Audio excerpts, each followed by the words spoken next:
사도신경. 나는 전능하신 아버지 하나님 천지 창조주를 믿습니다. 나는 그의 유일하신 아들 우리 주 예수 그리스도를 믿습니다.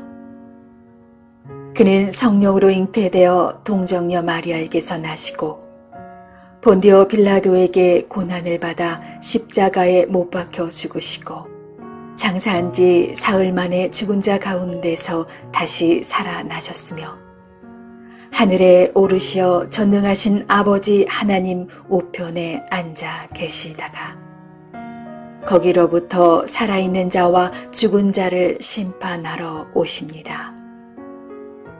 나는 성령을 믿으며 거룩한 공교회와 성도의 교제와 죄를 용서받는 것과 몸의 부활과 영생을 믿습니다. 아멘. 나의 소망 되신 주를 바라봅니다. 다시 오실 나의 왕 예수 주를 기다립니다. 나의 소망 되신 주를 바라봅니다.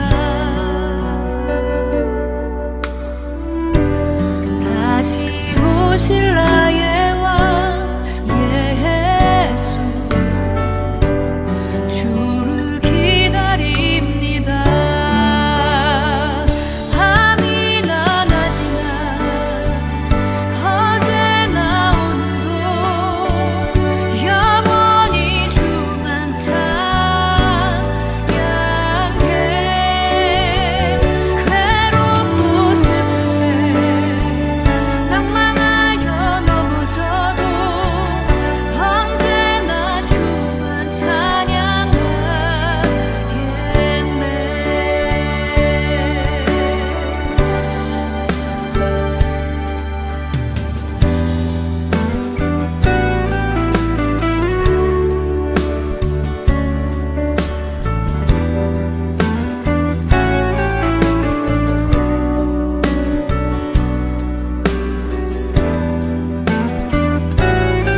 다윗이 사울에게 말하기를 마치매 요나단의 마음이 다윗의 마음과 하나가 되어 요나단이 그를 자기 생명같이 사랑하니라.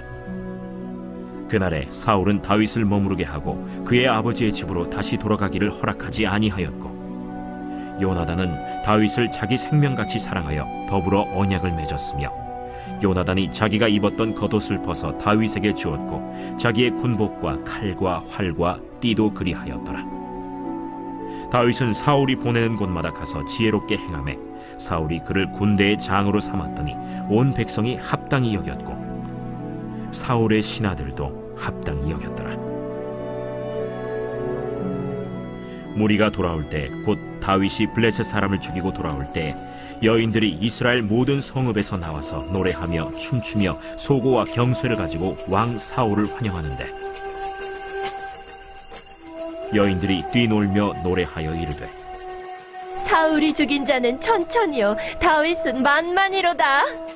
사울이 그 말에 불쾌하여 심히 노하여 이르되 다윗에게는 만만을 돌리고 내게는 천천만 돌리니 그가 더 얻을 것이 나라 말고 무엇이냐?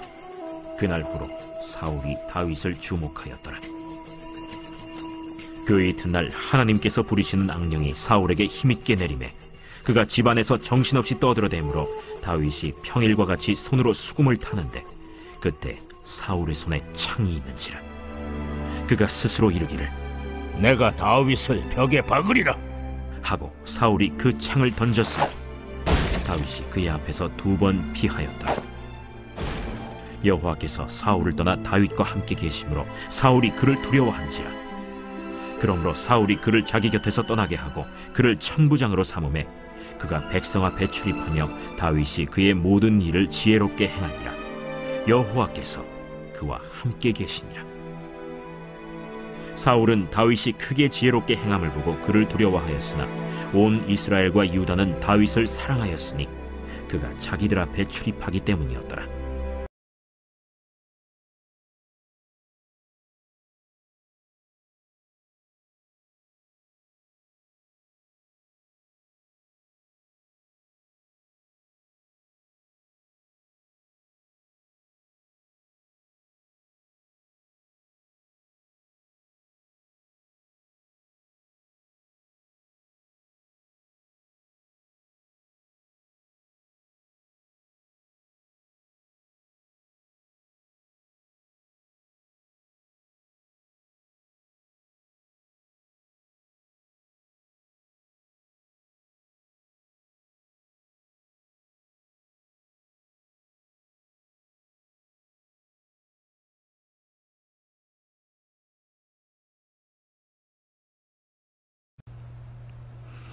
샬롬. 새롭게 시작하는 한 주, 우리의 영과 영이 깊이 교제하는 영적인 복된 한 주 될 수 있기를 간절히 원합니다. 오늘 말씀에는 계속해서 두 인물이 비교되고 있습니다. 바로 사울과 다윗입니다. 근데 오늘 본문을 쭉 읽다 보면 이게 시간 순서로 기록된 것이 아니다라는 것을 깨닫게 됩니다. 5절과 6절을 보더라도 이게 시간 순서보다는 드러내고자 하는 주제를 중심으로 스토리가 흘러가고 있습니다. 그 중심 주제는 15장부터 줄곧 이어지고 있는 내리막길을 걷는 자와 그리고 오르막길을 걷는 두 인물 사울과 다윗을 대조하는 것을 통해서 하나님이 함께 하시는 사람과 하나님이 떠난 사람이 어떻게 이 땅에서 극명하게 갈라지는지를 우리에게 보여주고 있는 것 같습니다. 오늘 말씀에 다윗이 골리앗과의 전투에서 승전한 보고를 마치자마자 듣고 있던 사울의 아들 요나단이 크게 감동을 받아서 이 다윗을 사랑한 나머지 언약을 맺기까지 했다 그랬습니다. 근데 사랑하되 자기 생명과 같이 사랑했다라 그랬는데 원래 이 사랑한다는 말이 언약적인 용어입니다. 그래서 무슨 언약을 맺었는지 그 내용이 구체적으로 드러나지는 않지만 적어도 이 요나단이라는 사람은 그 왕자라고 하는 자리와 권위에 연연하지 않고 있다라는 것을 우리가 확인할 수 있습니다. 왜냐하면 자신의 갑옷과 군복, 칼과 활, 무엇보다 띠를 다윗에게 주었기 때문입니다. 이것은 어떤 권위도 함께 그에게 나눈다라는 의미로 우리가 생각합니다.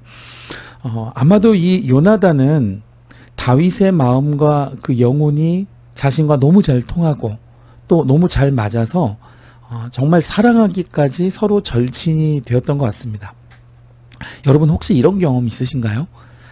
영적으로 너무 잘 통하고 또 잘 맞아서 정말 헤어지기 싫은 사람이 있습니다. 하나님 중심으로 생각하고 하나님 뜻을 구하면서 자신의 삶에서 성령님과 깊이 교제하며 인도함을 받는 사람. 그래서 그와 함께 있으면 내 영혼과 심령이 기쁘고 서로 신앙 안에서 의지가 되므로 내 영성도 덩달아 함께 깊어지는 그런 선한 영향력을 발휘하는 분이 혹시 주위에 계신가요? 그런 영적인 사람과 교제하는 삶은 정말 행복한 사람일 것입니다. 반면에 이 세상적인 일에만 관심이 많고 매사의 결정이 자기중심적이면서 하나님보다는 인간적인 면모만 드러나는 사람, 그런 사람과 함께 있을 때는 마음이 힘들고 또 영혼이 피폐해져 갑니다. 그래서 계속 관계를 유지하다가는 어느 순간 나도 그런 것들에 물들어서 잘못된 길로 걸어가게 될 수가 있습니다. 오늘 본문 5절과 14절에 다윗이 하는 일마다 지혜롭게 행하였다 그랬는데 그 까닭은 무엇이냐? 그 14절을 보면 하나님이 다윗과 함께 하심으로 그가 성령의 충만과 은사를 받아서 모든 일에서 지혜를 발휘할 수 있었다라고 말씀하고 있습니다. 즉 다윗은 영성이 깊고 충만한 사람이었다는 뜻입니다. 마찬가지로 요나단도 사무엘상 14장을 보면 블레셋과의 전투에서 하나님을 믿고 신뢰하면서 도우심을 입어 큰 승리를 거두었었죠. 이렇게 하나님을 향한 중심이 살아있는 사람이었기 때문에 역시 하나님을 향한 온전한 마음이 살아있는 다윗을 볼 때 그 영과 영이 서로 너무 잘 맞고 또 그런 사람을 만나니 너무 반갑고 잘 통할 수 있었던 것입니다. 여러분 이렇게 하나님 중심으로 사는 사람이 온전한 마음으로 하나님과 동행할 때 같은 신령한 삶을 살아가는 다른 사람을 만나게 되면 그 영혼이 즉시로 반응합니다. 누가복음 1장 41절을 보면 엘리사벳과 마리아가 임신 중에 만났을 때 세례 요한과 아기 예수님이 태중에서 뛰놀았다 그랬습니다. 영적으로 깨어있는 사람들끼리는 그 중심이 하나님을 향해 온전할 때 여러분 서로 통하는 그런 연결됨이 있습니다. 여러분 이런 영적인 교제들이 우리 삶에 늘 충만하게 일어날 수 있기를 간절히 소망합니다. 반면에 오늘 말씀 그 8절을 보면 사울이 백성들의 칭송을 받는 다윗을 시기하여서 말하기를 그가 더 얻을 것이 나라 말고 무엇이냐라고 분노하고 있습니다. 지금 하나님의 손이 함께 하셔서 골리앗도 쓰러뜨리고 블레셋과의 전투에서 가는 곳마다 승리하고 있습니다만은 그럼에도 하나님의 일하심은 보지 못하고 이렇게 되니까 나의 왕의 자리가 위협받을까 걱정해서 나중에는 창을 던져서 자신을 위해 수금을 타고 있는 다윗을 죽이려고까지 하는 모습을 보입니다. 이것을 보면 처음부터 이 사울이라는 인물이 하나님께서 성령으로 그 마음을 일깨우시는 은혜를 베풀어 주셨지만 그럼에도 불구하고 깨닫거나 돌이키지 못하고 하나님 중심이 아닌 세상 중심, 인간 중심, 자기 중심의 뿌리가 깊은 사람임을 보여주는 중요한 안시입니다. 여러분 이스라엘 백성들도 하나님께서 종살이하던 애굽에서 구출해내셨지만 그러나 그것에 감사하지 못하고 또 그 놀라운 역사를 일으키신 그 바다를 가르고 건너게 하신 그 놀라운 하나님을 의지하지 못하고 사막에서 불편함이 있을 때마다 자기들의 기대와 달라질 때마다 하나님을 원망하고 다시 돌아가겠다 했던 이런 배은망덕한 모습을 보였었죠.